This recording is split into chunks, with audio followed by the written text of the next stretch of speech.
Antifa, 1945.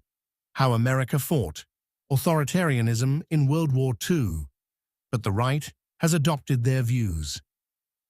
In 1945, when the world watched Nazi Germany collapse, Americans celebrated not only a military victory, but also a moral one.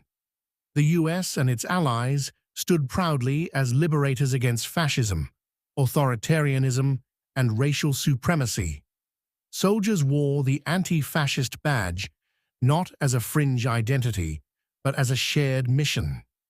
The fight against tyranny was framed as universal, righteous, and necessary.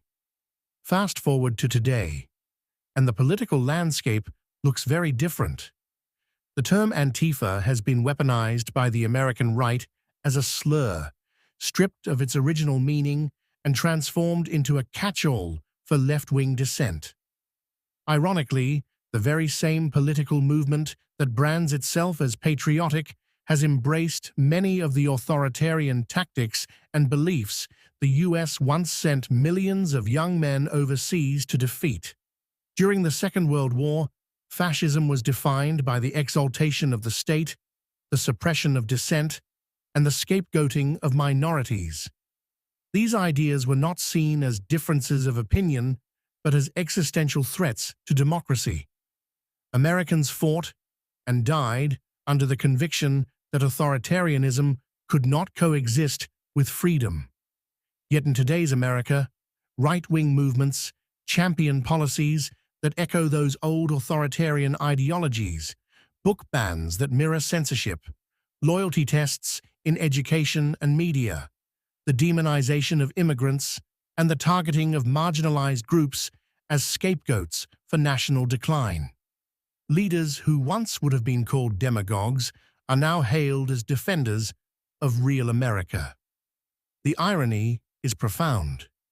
While America celebrates its greatest generation for storming Normandy against fascist tyranny, many of their grandchildren have grown comfortable with the very same forces of authoritarian control and ethno-nationalism.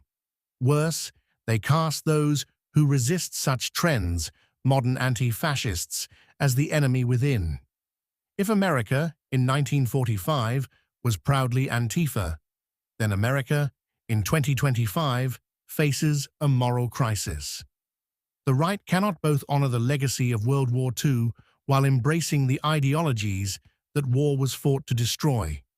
History is not on their side.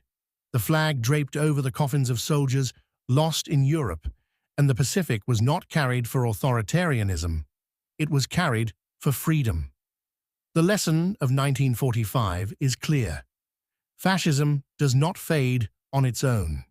It must be confronted, named, and resisted.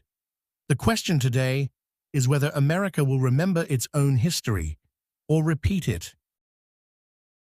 This has been a No Sleeple Network production. If you like what we're doing here, please like, share, and subscribe.